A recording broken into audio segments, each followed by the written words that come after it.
Channel. तो कैसे हैं आप सब? आई होप सब ठीक ठाक होंगे। तो आज है मंडे और आज के बिजी डे का आगाज़ हो गया। और कोई कोई दिन तो ऐसा होता है कि उस दिन काम बहुत ज़्यादा होते हैं। शायद उस दिन मैं उठने से पहले ही सोच लेती हूँ कि आज मुझे बहुत सारे काम करने हैं, तो उस दिन मैं उठने से पहले ही थक जाती हूँ, क्योंकि मेरा माइंड भी थका होता है कि मैंने बहुत सारे कामों को एक साथ करने के लिए सोचा होता है। तो आज का डे भी कुछ ऐसा ही था। आज रात को मैं सोने से पहले ये सोच के सोई थी कि सुबह उठ के मुझे अपने किचन को नीट एंड क्लीन करना है, डीप क्लीनिंग करनी है। तो बस अभी सुबह का टाइम है और 10 बज रहे हैं और मैं पहले ब्रेकफास्ट बना लूँगी, क्योंकि बच्चों को ब्रेकफास्ट करवाने के बाद ही फिर मैं कोई दूसरा काम कर सकूँगी। तो यहाँ पे मैं जल्दी जल्दी से बच्चों का ब्रेकफास्ट बना रही हूँ। ब्रेकफास्ट में हम वही एग्स और ब्रेड ही खाएंगे और साथ में मैंने टी के लिए पानी भी रख दिया है। तो ब्रेकफास्ट बनाने से पहले मैंने रात के लेफ्ट ओवर राइस को कंटेनर में निकाल के फ्रिज में रख दिया है। अभी मौसम थोड़ा ठंडा ही है, तो डिनर में हम जो भी बनाते हैं मैं उसको बाहर ही ढक के रख देती हूँ, फ्रिज में नहीं रखती। और नेक्स्ट डे ब्रेकफास्ट में मैं फिर उसे किसी कंटेनर में निकाल के फ्रिज में रख देती हूँ। इस दौरान अगर बच्चों ने खाना होता है तो वो सुबह में गर्म करके खा लेते हैं, वरना फिर वैसे ही जो बचा होता है तो हम उसे निकाल के फ्रिज में रख देते हैं और फिर लंच में उसे इस्तेमाल कर लेते हैं। और यहाँ पे मैं ब्रेकफास्ट बना चुकी और चाय को भी बॉयल आ गया है, तो मैं अम्मी के लिए टी निकाल दूंगी क्योंकि वो चीनी के बगैर पीती हैं।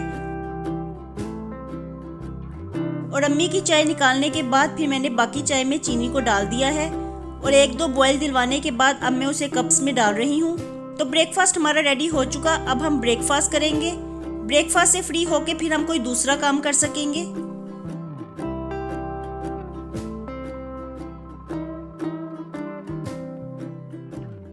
और ब्रेकफास्ट हमारा हो चुका। ब्रेकफास्ट से फ्री होके मैं किचन में आ गई हूँ। काफ़ी दिनों से प्रोग्राम बनाया हुआ था किचन को डीप क्लीन करने का, तो वक्त ही नहीं मिल रहा था। तो आज मैंने रात को ही डिसाइड किया था कि मैं सुबह उठ के सबसे पहले किचन को डीप क्लीन करूँगी, क्योंकि काफ़ी क्लटर हो रहा था किचन में। तो इसलिए आज डीप क्लीनिंग का प्रोग्राम है, लेकिन किचन मेरा बड़ा है तो सारा किचन एक साथ साफ़ नहीं हो सकता। इसलिए हमने यही सोचा है कि एक एक साइड करके किचन को अच्छी तरह से डीप क्लीन कर लें। तो आज इस तरफ की साइड को हम साफ़ कर रहे हैं। इस तरफ जो कैबिनेट्स और दराज हैं तो हम उनको डीप क्लीन कर लेंगे। तो मैं अच्छे से कैबिनेट्स में से गंद को निकाल रही हूँ, क्योंकि काफ़ी ज़्यादा यहाँ पे मैस हो रहा था। तो इस कैबिनेट में मैं आटे वाली बाल्टी रखती हूँ और आटा निकालते हुए अक्सर वो गिर भी जाता है कैबिनेट में, तो इसकी वजह से काफ़ी मैसी हो रहा था। और यहाँ पे मैंने कैबिनेट को अच्छी तरह से साफ़ कर दिया और फिर कोमल भी आ गई, तो वो कहने लगी कि एक दफ़ा मैं भी साफ़ कर देती हूँ तो अच्छी तरह से साफ़ हो जाएगा। तो यहाँ पे हमारा कैबिनेट साफ़ हो चुका और अब मैं दराज को साफ़ कर रही हूँ।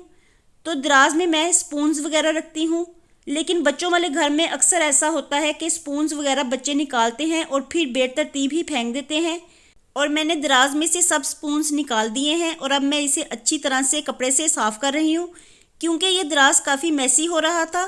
तो मैंने 1 से 2 दफ़ा कपड़े को धो के इसको अच्छी तरह से क्लीन कर दिया है। और अब मैं यहाँ पे स्पाइसेस के बॉक्स रख रही हूँ, क्योंकि ये दराज स्टोव के करीब है तो यहाँ पे स्पाइस बॉक्स रखना ही मुनासिब रहेगा।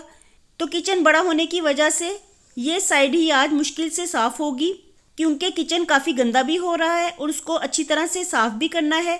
तो अगर मैं सारे किचन को एक ही दफ़ा साफ़ करूँगी तो इस तरह फिजिकली और मेंटली तौर पे भी थक जाऊँगी। तो बेहतर यही रहेगा कि मैं आहिस्ता आहिस्ता और आराम से किचन को साफ़ करूँ और बारी बारी कैबिनेट्स को साफ़ करती जाऊँ। तो 2 से 3 दिनों में मेरा किचन अच्छी तरह से नीट एंड क्लीन हो जाएगा। और मैं सब बॉक्सेस को अरेंज करके रख रही हूँ, लेकिन कुछ बॉक्स साइज़ में बड़े थे तो वो यहाँ पे पूरे नहीं आए, तो इसके लिए मैंने दूसरा कैबिनेट चूज़ किया है और अब मैं वहाँ पे स्पाइसेस के बॉक्स को सेट कर रही हूँ।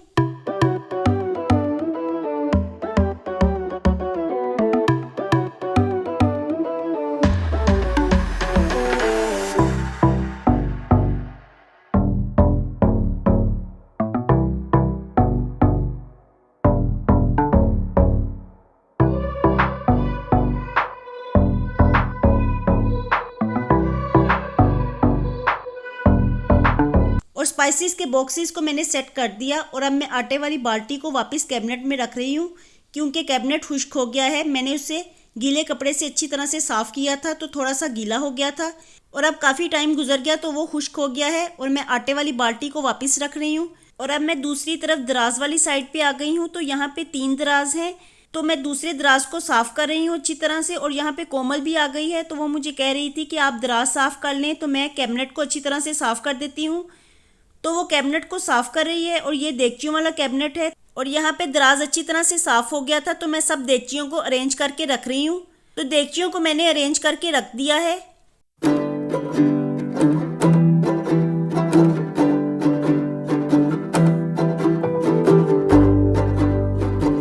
और देगचियों को अरेंज करने के बाद मैंने दराज को भी अच्छी तरह से सेट कर दिया है। तो दूसरे दराज में मैंने सब स्पून्स को रख दिया है और थर्ड वाले ड्रॉर में मैंने बेकिंग के सारे पैन्स को रख दिया है।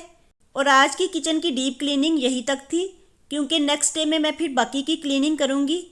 और देखने में आपको किचन की ये डीप क्लीनिंग बहुत ही थोड़ी सी लग रही होगी, लेकिन इसको करते हुए हम लोग बहुत ही थक गए थे। मेरे साथ कोमल भी किचन को डीप क्लीन कर रही थी, तो हम दोनों ही बहुत ज़्यादा थक गए थे। तो इसलिए हमने यही मुनासिब समझा कि आज यहीं पे ही काम को ख़त्म किया जाए, क्योंकि अभी बाकी के वर्क्स भी करने थे। तो हमने किचन के कामों को यहीं पे ही वाइंड अप कर दिया।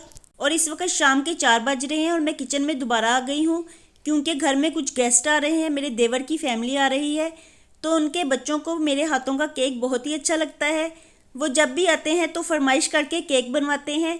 तो इसलिए मैं आज केक बनाने लगी हूँ, चॉकलेट चिप केक। तो इसके लिए मैं 1 कप दही लूँगी और इसमें 1 कप पाउडर शुगर को ऐड करके अच्छी तरह से इसको बीट कर लूँगी। इसको तब तक बीट करना है जब तक कि शुगर पूरी तरह से डिज़ोल्व ना हो जाए। तो जैसे चीनी पूरी तरह से हल हो जाएगी तो मैं इसमें ½ tea spoon vanilla essence add करूँगी और फिर अच्छे से मिक्स कर दूँगी। और अब मैं 2 कप्स मैदा, 1/3 cup powdered milk, 2 tablespoon cocoa powder, ½ teaspoon baking soda और 1 टीस्पून बेकिंग पाउडर को लेके अच्छी तरह से छान के बैटर में ऐड कर दूँगी और इसका स्मूथ सा बैटर तैयार कर लूँगी। तो बैटर तैयार करते हुए मैं 1 कप मिल्क लूँगी और इसे ग्रेजुअली ऐड करते हुए मैं अच्छी तरह से बैटर को मिक्स कर लूँगी। तो बैटर की कंसिस्टेंसी को हमने देखते रहना है, इसे ज़्यादा पतला नहीं करना और ना ही ज़्यादा गाढ़ा रखना है। तो जैसे ही बैटर तैयार हो जाएगा तो मैं इसमें 1/3 कप चॉकलेट चिप ऐड करूँगी और इसे अच्छी तरह से मिक्स करके बेकिंग पैन में डाल दूँगी। बेकिंग पैन को थोड़ा सा टैप करूँगी और फिर मैं इसे ओवन में 200 डिग्री पे 45 मिनट्स के लिए बेक कर लूँगी।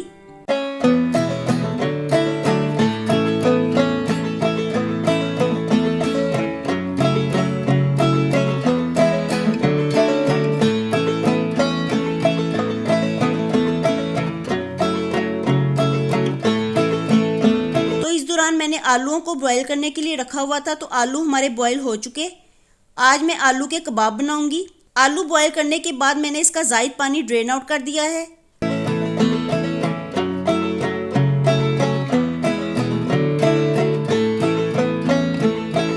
और जितनी देर में आलू ठंडे होंगे तो उतनी देर में ही मैं आटा गूंद लूँगी।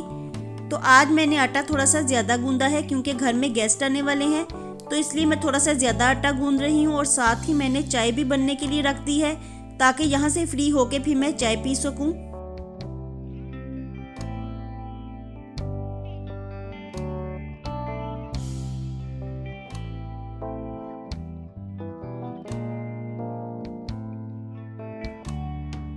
आटा गूंदने के बाद मैं इसे ढक के फ्रिज में ठंडा होने के लिए रख दूंगी, ताकि ये फिर अच्छी तरह से सेट हो जाए। तकरीबन 1 घंटे में ही आटा हमारा अच्छी तरह से सेट हो जाएगा।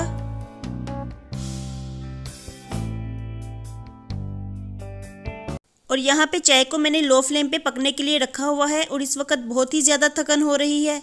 किचन को साफ़ करते करते सारा दिन ही गुजर गया और इस दौरान बहुत ही ज़्यादा थकन का एहसास हो रहा है। तो अभी बाकी के काम भी करने हैं, इसलिए मैंने चाय को पकने के लिए रख दिया था, ताकि चाय पी के मैं थोड़ा सा फ्रेश हो जाऊं। तो जितनी देर में चाय पक के तैयार होगी उतनी देर में मैं काउंटर टॉप्स को साफ़ कर लूँगी। काउंटर टॉप साफ़ करने के बाद जो बर्तन बिखरे हुए पड़े हुए हैं तो मैं उन्हें कैबिनेट्स में रख लूँगी, क्योंकि जब तक बर्तन कैबिनेट्स से बाहर रहते हैं तो किचन बिखरा बिखरा लगता है। तो सब बर्तनों को मैंने कैबिनेट्स में रख दिया।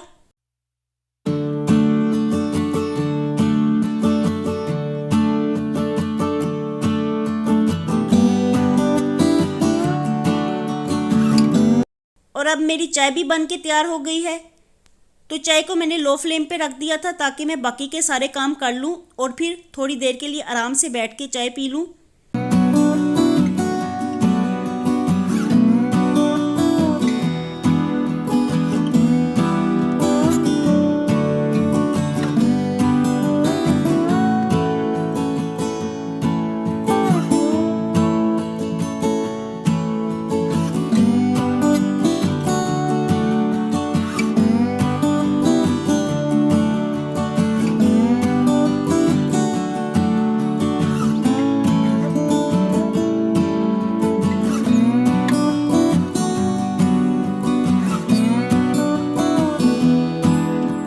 और चाय पीने के दौरान मुझे ख्याल आया कि हमारा केक बेक हो चुका होगा, क्योंकि इसकी टाइमिंग हो गई थी। तो मैंने देखा तो वाकई केक हमारा बेक हो चुका था। तो मैं इसे अवन से निकाल लूँगी और इसे ठंडा होने के लिए रख दूँगी, और जब ये कम्प्लीटली कूल हो जाएगा तो मैं इसे डिमोल्ड कर दूँगी।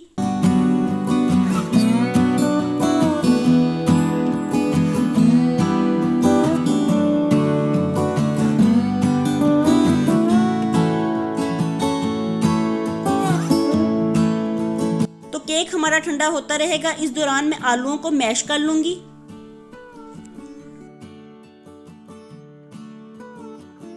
तो आज मैं आलूओं के कबाब बना रही हूँ। इसके लिए मैं 1 टीस्पून नमक, 1 टीस्पून कुटी हुई लाल मिर्च, 1 teaspoon chaat masala, half tea spoon ज़ीरा, हाफ टी स्पून अजवाइन, हाफ टी स्पून काली मिर्च, 1 टेबल स्पून चिकन पाउडर, और फिर इसमें साबूदाना को भिगो के ऐड कर दूंगी। तो साबूदाना को मैंने 2 से 3 घंटों के लिए अच्छी तरह से भिगो लिया था, और फिर इसका पानी ड्रेन आउट करके मैंने इसे अच्छी तरह से वॉश कर लिया था। और साथ ही मैंने 3 टेबल स्पून चावलों का आटा भी डाला है, ताकि कबाब हमारे क्रिस्पी बन सकें। और इसे अच्छी तरह से मिक्स कर दूंगी। और मज़ीद अच्छी लुक देने के लिए मैं इसमें half tea spoon yellow food colour add करूंगी, और इसे अच्छी तरह से मिक्स करके कबाब का बैटर तैयार कर लूंगी। तो जैसे ही हमारा बैटर तैयार होगा तो मैं हाथों को ऑयल से ग्रीस करके इसे कबाब की शेप दे लूंगी।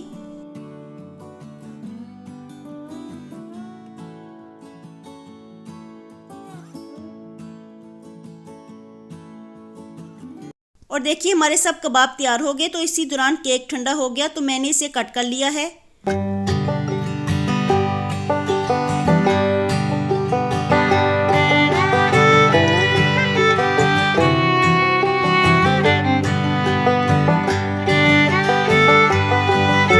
और कट करके मैं इसे सर्विंग डिश में निकाल रही हूँ।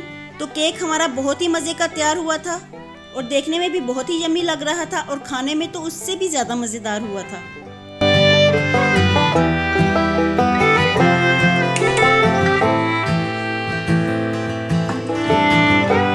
केक को कट कर लेने के बाद मैं कबाब फ्राई करने के लिए आ गई हूँ, और यहाँ पे मैं कबाब को डीप फ्राई करूँगी। और जब ये एक साइड से पूरी तरह से पक जाएंगे और खुद ही से ऊपर की तरफ आएंगे, तो मैं इनकी साइड को चेंज करके इन्हें अच्छी तरह से गोल्डन कर लूँगी।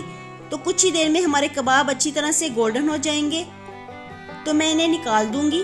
और हमारे मज़े मज़े के कबाब तैयार हो गए। तो इसके बाद मैंने डिनर भी बनाया, लेकिन मैं उसे शूट नहीं कर सकी, क्योंकि घर में गेस्ट आ जाएं तो फिर शूट करना मुश्किल हो जाता है। तो अपने आज के व्लॉग को मैं यहीं पे ख़त्म करती हूँ। होपफुली आपको मेरा व्लॉग पसंद आया होगा। पसंद आया हो तो वीडियो को लाइक कीजिए, चैनल पे नए होंगे तो सब्सक्राइब ज़रूर कर दीजिए।